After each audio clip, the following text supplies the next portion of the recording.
The massive warship Dominion's Edge floated in the darkness between stars. Inside its command center, 12 alien beings sat around a circular table made of black crystal. Each one looked different from the others. Some had scales, others had fur, and a few looked like walking trees. But they all shared one thing in common. They hated humans. Admiral Zethkar stood at the head of the table. His blue skin was covered in scars from many battles. His forearms moved as he spoke, and his voice was cold as winter. "The vote is final," he said. 12 votes for the clean slate protocol, 0 votes against. The human species will be erased from all galactic records. The other council members nodded. They had made their decision. Earth and its people would disappear from star maps, trade routes, and navigation systems. It would be as if humans had never existed. "Admiral," said Counselor Vex, a creature that looked like a giant spider, "are you certain this will work? The humans fought hard when we first met them." Zethkar's mouth twisted into what might have been a smile. "Fighting means nothing if no one can find you. We will remove every reference to their star system. Every trade route will be changed. Every navigation beacon will forget they exist. Ships that try to find Earth will be warned away. In 50 years, no one will remember there was ever a planet called Earth." What the Admiral did not know was that someone was listening. Far away, hidden in an asteroid field, Captain Jack Morrison sat in his small stealth ship Defiance Shadow. The ship was designed to be invisible to alien sensors. Morrison had been watching the hegemony for months, learning their secrets. Morrison was 35 years old and had been in space for most of his adult life. His brown hair was starting to show gray at the edges, and his green eyes had seen too much war. He had scars on his hands from fixing his ship during dangerous missions. But his mind was sharp and he never gave up. He watched the alien meeting through his ship's advanced spy equipment. The translation software turned their alien words into English. What he heard made his blood run cold. "Begin the erasure in 72 hours, Zethkar continued. "Delete all references to Sol system from the central databases. Redirect trade routes around their space. Place warning beacons at the borders claiming the area is infected with a deadly plague. Post bounties for any ship that approaches human territory." Morrison's hands gripped the arms of his chair. The aliens were not just cutting Earth off from the galaxy. They were making sure no one would ever look for humans again. It was like being buried alive, but on a galactic scale. "What about the humans who are already traveling in space?" asked another council member, this one looking like a walking crystal formation. "Kill them," Zethkar said simply. "Make it look like pirates or accidents. In a few years, there will be no humans left outside their home system. Then we wait for them to die out naturally." Morrison had heard enough. He started his ship's engines as quietly as possible.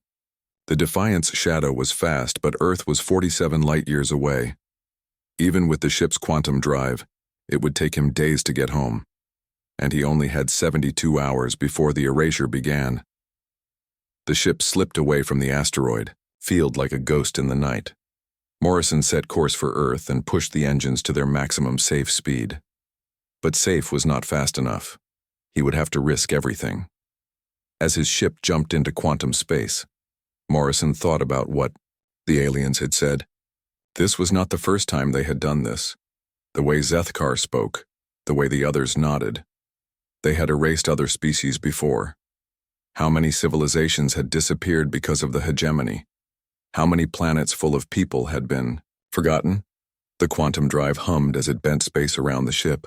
Morrison checked his navigation computer. At this speed, he might make it to Earth in 60 hours, but the drive was already showing warning signs. Red lights blinked on his control panel. The engine was running too hot. Morrison ignored the warnings. He had to get home. He had to warn Earth.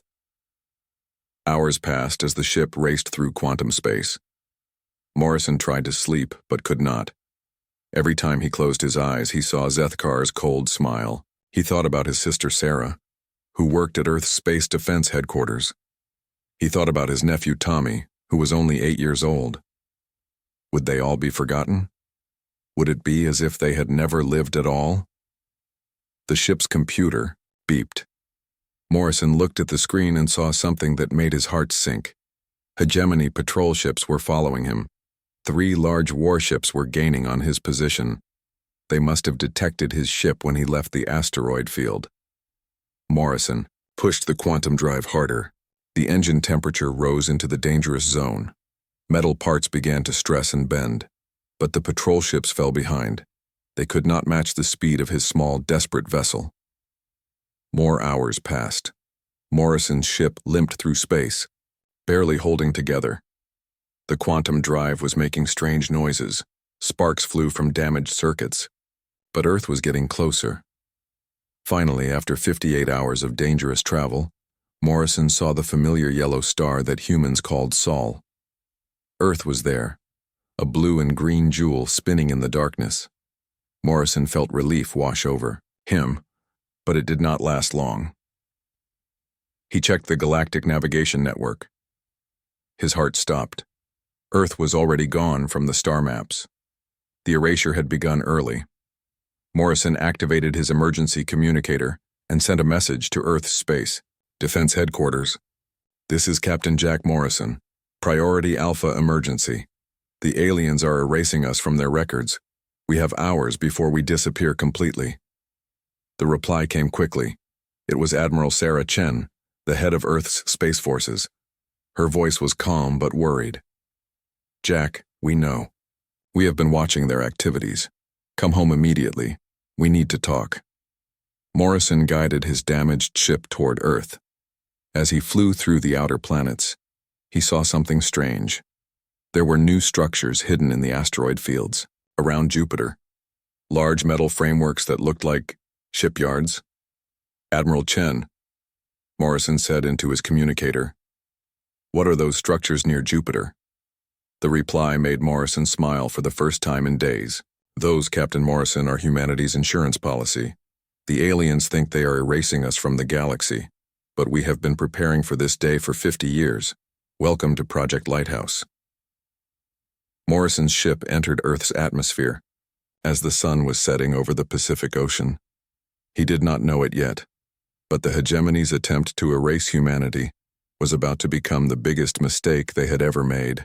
In the depths of space, hidden shipyards were already beginning to move. Humanity's secret fleet was waking up and they were angry. Jack Morrison stood in the underground command center beneath the Rocky Mountains. The room was huge, filled with screens showing star maps and ship movements. Admiral Sarah Chen was a woman in her 50s with silver hair and sharp blue eyes. She had been Morrison's commanding officer for 10 years, and he trusted her completely. Jack, Admiral Chen said, what you discovered changes everything, but we have been ready for this day. She led him to a massive screen that showed the galaxy. Red dots marked hegemony positions, but Morrison also saw blue dots scattered throughout space, human positions he had never known about. 50 years ago, Chen explained, our first deep space explorers sent back reports about alien civilizations. Most were peaceful, but some were not. We realized we might face something like this someday. Morrison stared at the screen. There were blue dots everywhere. Admiral, how many ships do we have? More than the hegemony knows about. Chen smiled. We have been building in secret for decades, hidden shipyards in 12 different star systems, each one protected by asteroid fields or gas giant rings. The aliens think we are a small primitive species with only a few hundred ships. She pressed a button, and the screen changed. Now Morrison could see the real size of humanity's fleet. Thousands of ships, carriers, destroyers, support vessels, and things he had never seen before. We call it Project Lighthouse, Chen continued. The idea is simple. If someone tries to put out our light, we make sure they see it from everywhere at once. Morrison felt amazement and pride growing in his chest. But Admiral, how did we keep this secret? The aliens have spies everywhere. We learned from Earth's history, Chen said. The best way to hide something is to make people think they already know everything. We let the hegemony see our regular fleet. We made ourselves look weak and disorganized. Meanwhile, our real strength was growing in the dark. She led Morrison to another section of the command center. Here, engineers were working on strange-looking ships. They did not look like normal spacecraft. They seemed to shimmer and bend, as if they were not completely real. "These are ghost ships," Chen explained. "They use experimental technology we developed from crashed alien scouts. They can phase in and out of normal space-time. The hegemony sensors cannot detect them." Morrison watched in amazement as one of the ships seemed to disappear and reappear. "How many of these do we have?" 200 ghost ships, plus 3,000 regular warships, plus support vessels, mobile bases, and manufacturing ships. The aliens think they are erasing a weak species. They are about to meet the full might of humanity. Chen brought Morrison to a secure briefing room. Inside were other captains and admirals. Morrison recognized some faces, but many were new to him. These were the people who had been building humanity's secret strength. "Captains," Chen announced, "this is Jack Morrison. He brought us the intelligence about the hegemony's erasure protocol. Jack, meet the commanders of our hidden fleet." One of the captains stood up. She was a tall woman with dark skin and kind eyes. "Captain Rodriguez, commanding the ghost carrier Earth's Fury. Captain Morrison, your warning gives us the chance to strike first instead of waiting for them to find us." Another captain nodded. "Captain Williams, commanding the heavy destroyer Never Forget. We have been tracking hegemony movements for months. They are gathering their fleets for a celebration. They think they have won." Morrison felt a cold smile cross his face. "A celebration?" 3 days from now," Admiral Chen said, "the hegemony is holding a grand ceremony on their capital world of Nexus Prime. They are celebrating the successful erasure of Earth. Representatives from hundreds of species will be there. It is the perfect target." She activated a holographic display showing a massive alien city floating in space. Nexus Prime was beautiful and terrible at the same time. Thousands of ships surrounded it like moths around a flame. "This is our chance," Chen continued. "While they celebrate our death, we will show them that humanity is very much alive. But this is not just about revenge, Jack. We have learned something important about the hegemony." The screen changed to show files and documents. Morrison saw references to other species, other star systems, other erasures. "The hegemony has done this before," Chen said. 17 times in the past 1,000 years. Entire civilizations have been erased from galactic memory. Species that refused to submit, that asked too many questions, that developed technology the hegemony feared. Morrison felt sick. 17 civilizations? How many billions of people? "We do not know," Chen said quietly. "That is why we cannot just defend Earth. We have to break the hegemony completely. We have to free every species they have enslaved and remember every species they have erased." Over the next few hours, Morrison learned about humanity's incredible preparations. The secret shipyards had been building ships designed specifically to fight the hegemony. While aliens focused on energy weapons and shields, humans had developed kinetic kill vehicles, simple metal rods that hit targets at incredible speed. They had quantum minds that could destroy entire fleets. Most importantly, they had learned to think differently. "The aliens fight like they always have," explained Dr. Patel, humanity's chief military scientist. "Big ships, heavy armor, powerful shields. They expect us to do the same. Instead, we built fast ships, smart weapons, and invisible fleets." Morrison studied the battle plans. Humanity would not fight a traditional space battle. They would use psychological warfare, precision strikes, and information warfare. They would turn the hegemony's own members against each other. "Captain Morrison," Admiral Chen said, "I am giving you command of the ghost carrier Earth's Fury. Your mission is to lead our stealth forces to Nexus Prime. While the hegemony celebrates, you will show them what happens when someone tries to erase humanity." Morrison felt the weight of responsibility settle on his shoulders. "Admiral, what about the other species in the hegemony? Innocent people who do not know what their leaders have done? That is why you are perfect for this mission, Jack," Chen smiled. "You still think like a human. You care about innocent people. Our goal is not to destroy everyone, it is to save everyone. We will show the galaxy what the hegemony really is." Morrison prepared to leave Earth. He thought about the journey ahead. Humanity had been preparing for this war for 50 years. They had built an invisible fleet, developed revolutionary technology, and planned for every possibility. The hegemony thought they had erased Earth from the stars. They were about to learn that you cannot erase an idea, you cannot erase hope. And you definitely cannot erase humanity's stubborn refusal to be forgotten. The ghost ships began moving through space, invisible to all sensors. Admiral Zethkar and his council had made their choice. Now they would face the consequences. Morrison looked back at Earth one last time before his ship disappeared into quantum space. The blue planet seemed small and fragile, but Morrison knew better. Earth was not weak, Earth was just getting started.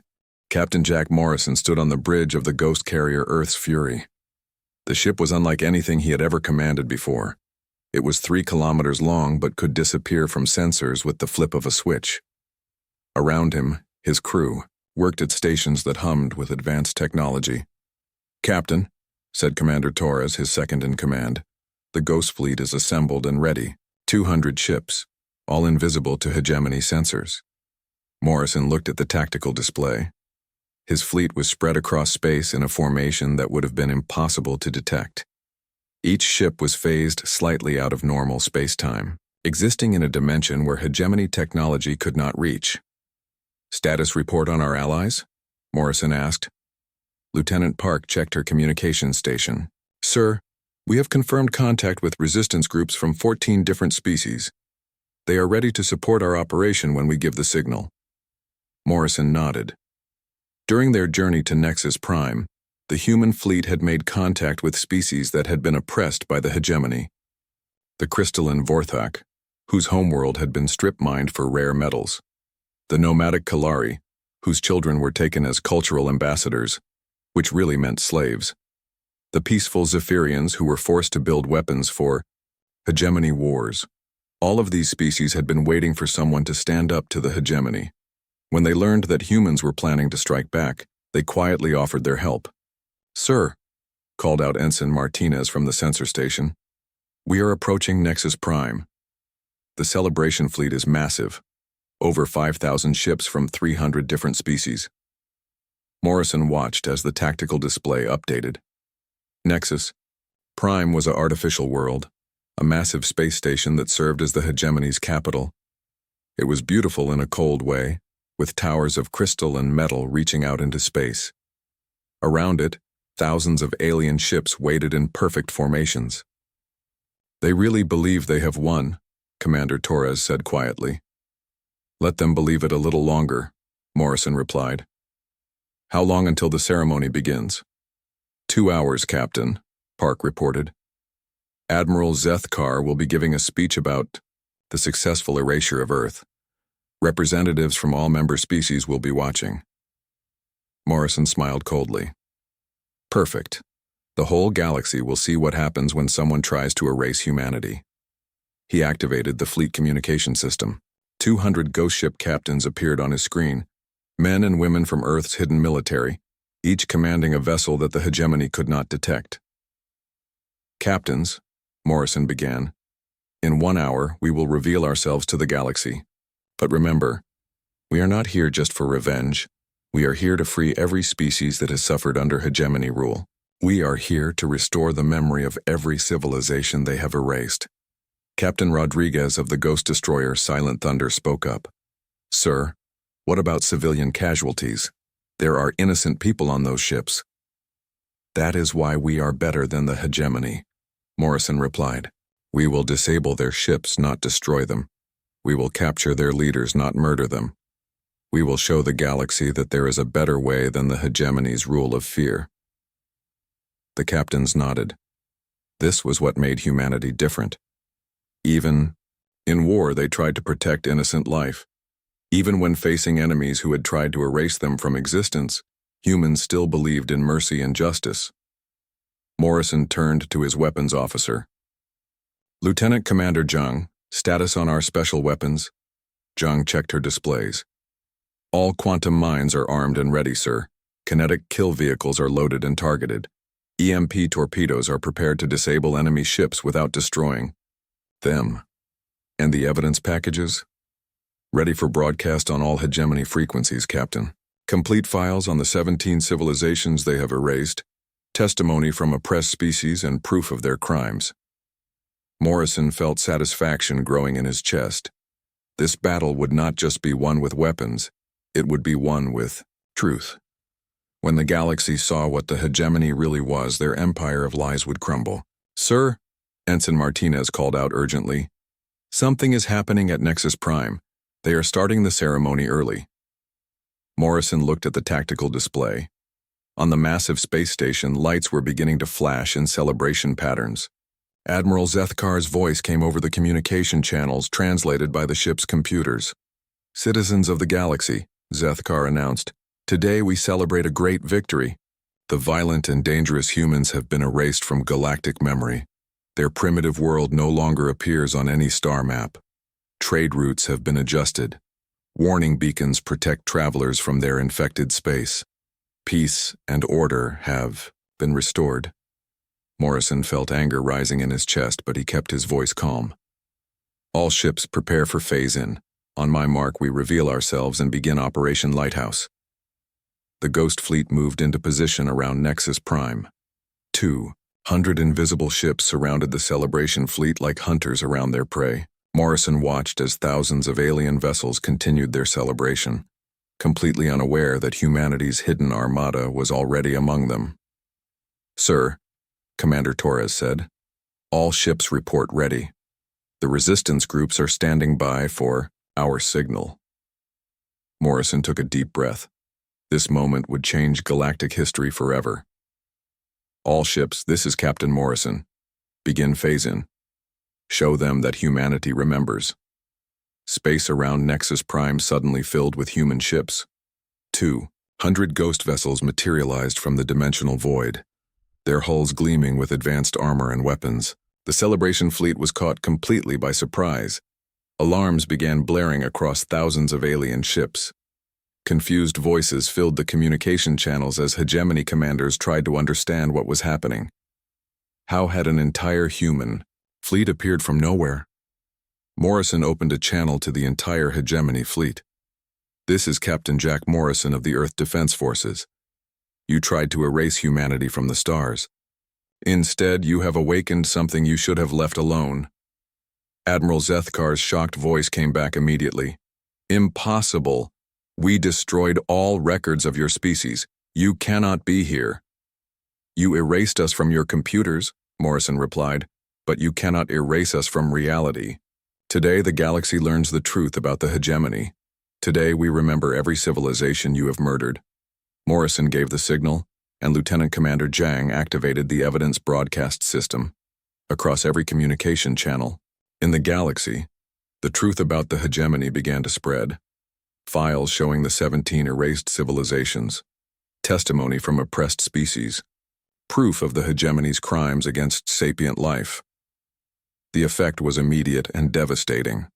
On ships throughout the celebration fleet, crews began to learn that their government was not a protective alliance, but a cosmic protection racket. Species that had believed they were safe members of a galactic community discovered they were actually prisoners in a system designed to exploit them. Several alien ships immediately began moving away from the hegemony formations. Others sent messages to the human fleet requesting permission to surrender. The carefully organized celebration was turning into chaos. But Admiral Zethkar was not finished. Morrison watched as the massive hegemony command ship Dominion's Edge began powering up its weapons. "If we cannot erase you from memory," Zethkar snarled, "we will erase you from existence. All ships, attack the humans." Morrison smiled grimly. "Now comes the hard part. All ships, engage. Show them what humanity learned from 5,000 years of warfare."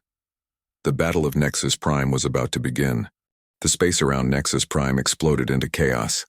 Admiral Zethkar's command to attack the humans had split the hegemony fleet in half. Some ships moved to follow his orders, but others refused to fire. The evidence broadcast was working. Alien crews were learning the truth about their government. Captain Morrison watched from the bridge of Earth's fury as the battle began. But this was not like any space battle the galaxy had ever seen. The humans did not fight like the hegemony expected. Launch quantum mines, Morrison ordered. Target their command ships only. Disable. Do not destroy. Lieutenant Commander Zhang pressed her controls and invisible mines shot out from the human fleet. They were too small and fast for hegemony sensors to detect. The mines attached themselves to enemy command ships and sent out electromagnetic pulses that shut down their weapon systems without killing anyone. "Sir," reported Commander Torres, 12 hegemony command ships are disabled. Their crews are alive, but their weapons are offline. Morrison nodded. "Good. Continue the pattern. We want prisoners, not bodies." Admiral Zethkar's voice roared across the communication channels. "Impossible. How are they disabling our ships without firing visible weapons?" Morrison opened a reply channel. "Admiral, we learned from every war in human history. Sometimes the best weapon is the one your enemy cannot see coming."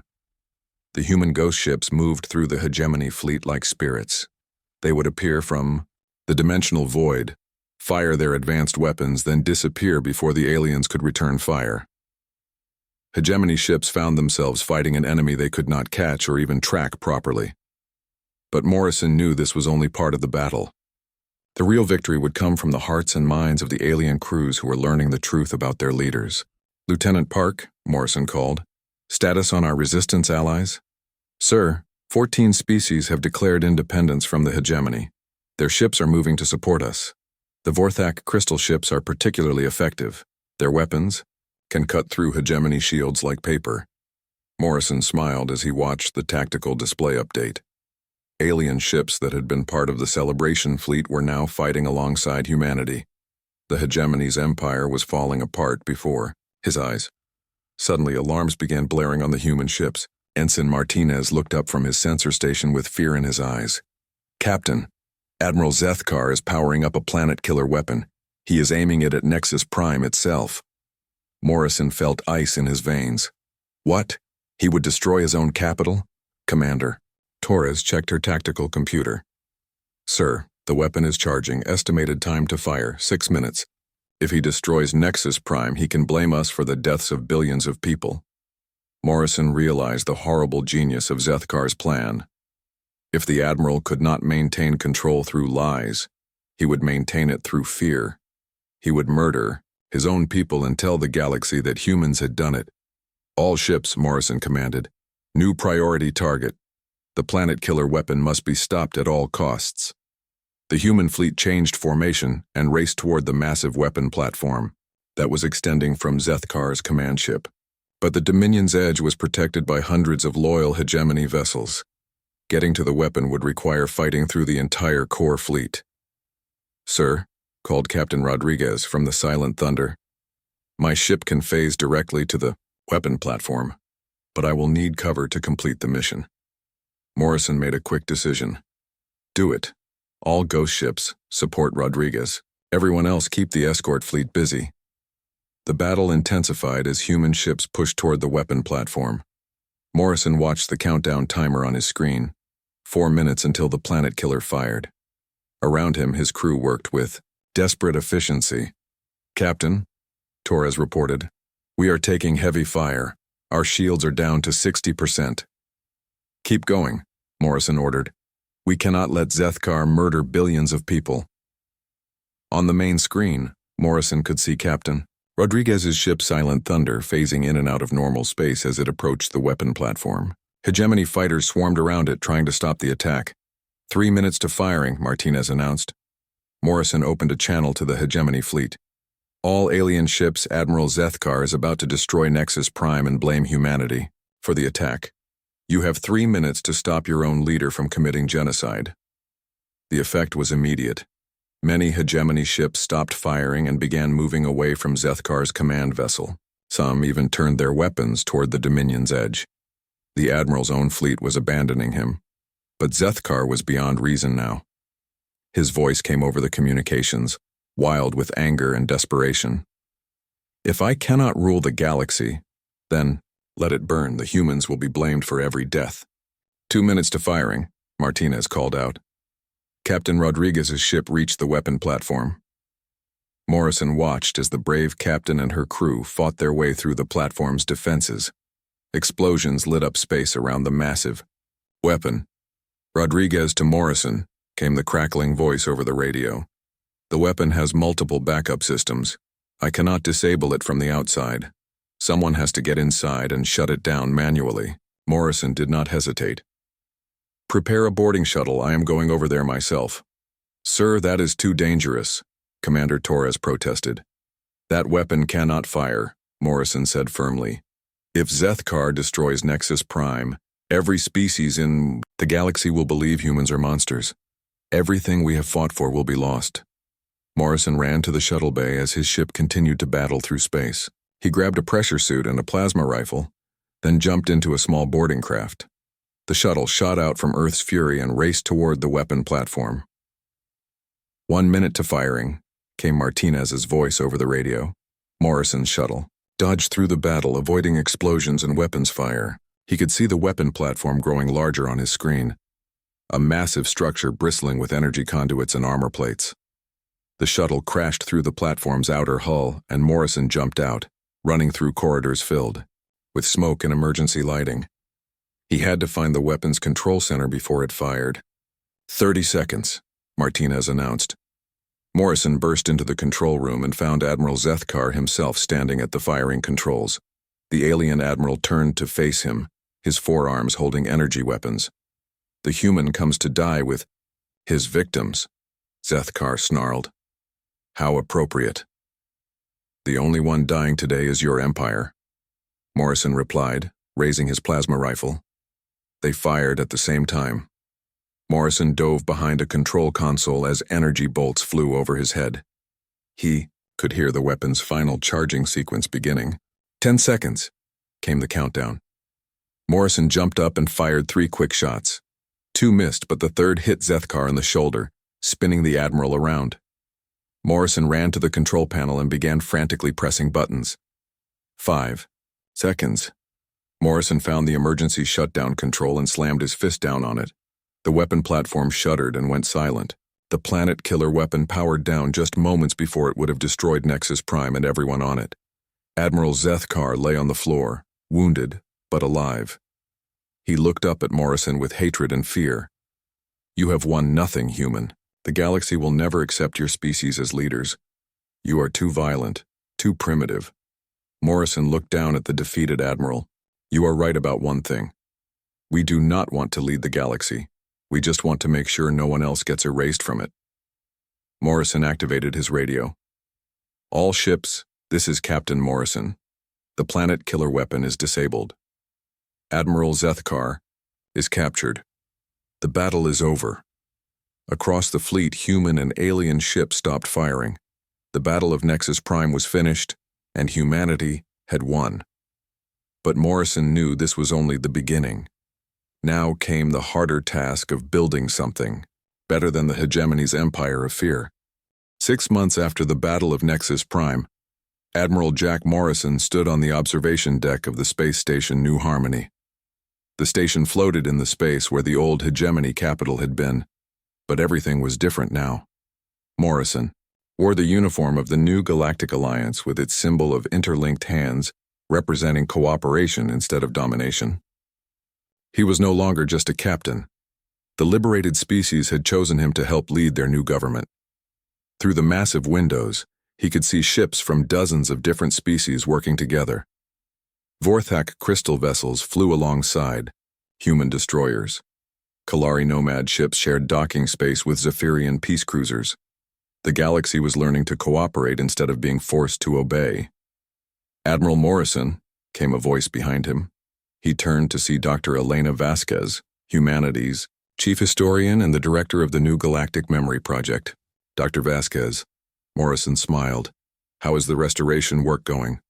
Better than we hoped, she replied, joining him at the window. We have recovered historical data on 16 of the 17 civilizations the hegemony erased. The member species have been incredibly helpful. Many of them had secret archives they hid from hegemony authorities. Morrison nodded. This was the most important work the new alliance was doing. For every erased civilization, they were rebuilding their history, their culture, their memory. It was humanity's gift to the galaxy, the stubborn refusal to let anyone be forgotten. What about the 17th civilization? Morrison asked.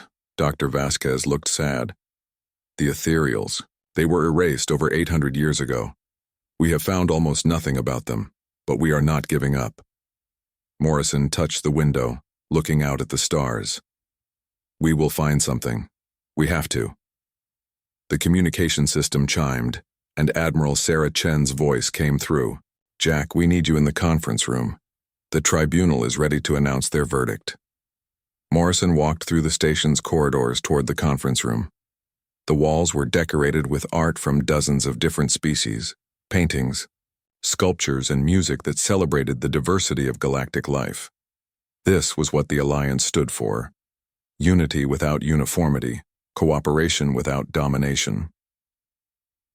In the conference room, representatives from 50 different species sat around a circular table.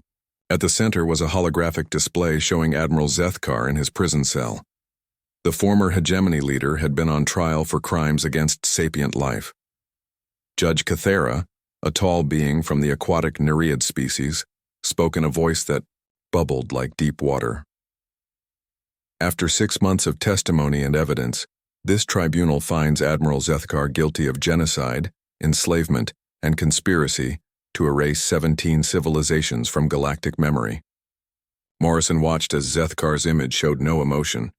The fallen admiral had refused to show any remorse for his actions. However, Judge Cathera continued, in keeping with Alliance principles, the tribunal sentences the defendant to life, imprisonment rather than execution. He will spend his remaining years helping to restore the historical records of the civilizations he helped destroy. Some of the representatives looked disappointed that Zethkar would not be executed, but Morrison was proud of the decision. The Alliance was better than the hegemony because it chose mercy over revenge, even for its worst enemies. After the trial, Morrison returned to his office. On his desk was a stack of reports from across the galaxy.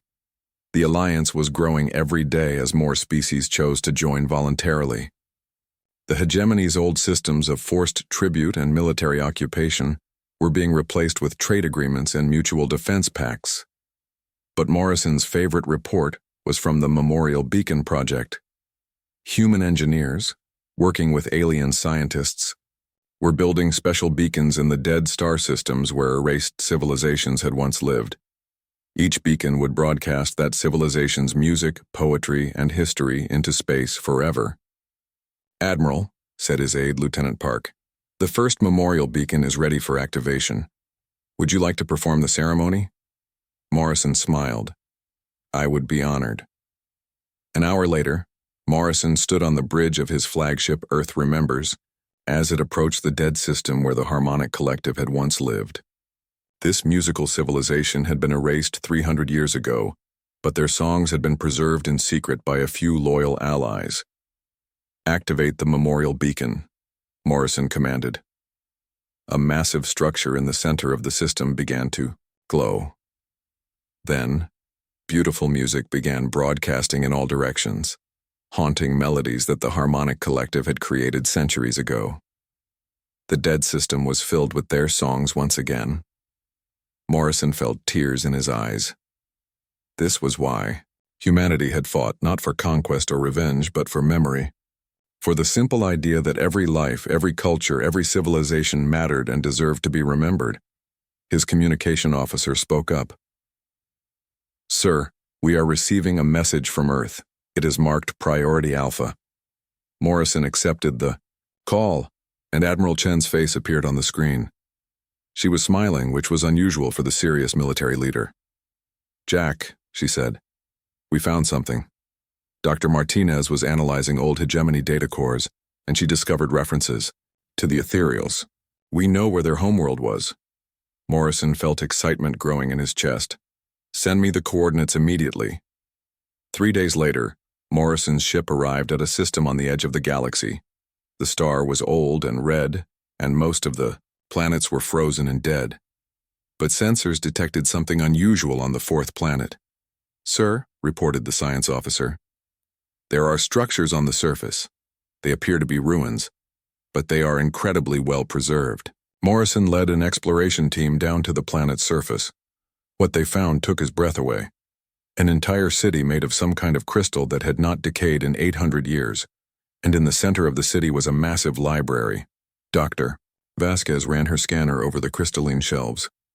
Admiral, these storage crystals are still functional. They contain the complete historical records of the ethereal civilization. Their literature, their science, their philosophy, everything. Morrison touched one of the crystal shelves gently. The last civilization has been found. Now we can remember them all. As his team worked to copy the ethereal records, Morrison stood outside the library looking up at the stars. Somewhere out there, Admiral Zethkar sat in his prison cell, probably wondering how the humans had managed to defeat his mighty empire. Morrison knew the answer. The hegemony had been built on fear and lies. It had ruled by making people forget what they were fighting for. But humanity had remembered. They had remembered every species that had been erased, every culture that had been destroyed, every voice that had been silenced. And now the galaxy was remembering too. Morrison activated his personal log and began to record. Admiral's log, stardate 2387.156. The Memorial Beacon network is now complete. 17 dead civilizations are broadcasting their heritage to the stars. The galaxy will never forget them again. He paused, looking up at the ancient alien constellations. They tried to erase us from the stars. They tried to make us disappear without a trace, but they made one crucial mistake. They forgot that humans are the species that remembers. We remember our friends, our enemies, our heroes, and our mistakes. We remember those who came before us and those who might come after. Morrison smiled as he watched human and alien ships working together in orbit above the ethereal homeworld. The hegemony thought that forgetting was power. We showed them that remembering is stronger. They tried to erase Earth from the stars. Instead, we taught the stars themselves to remember.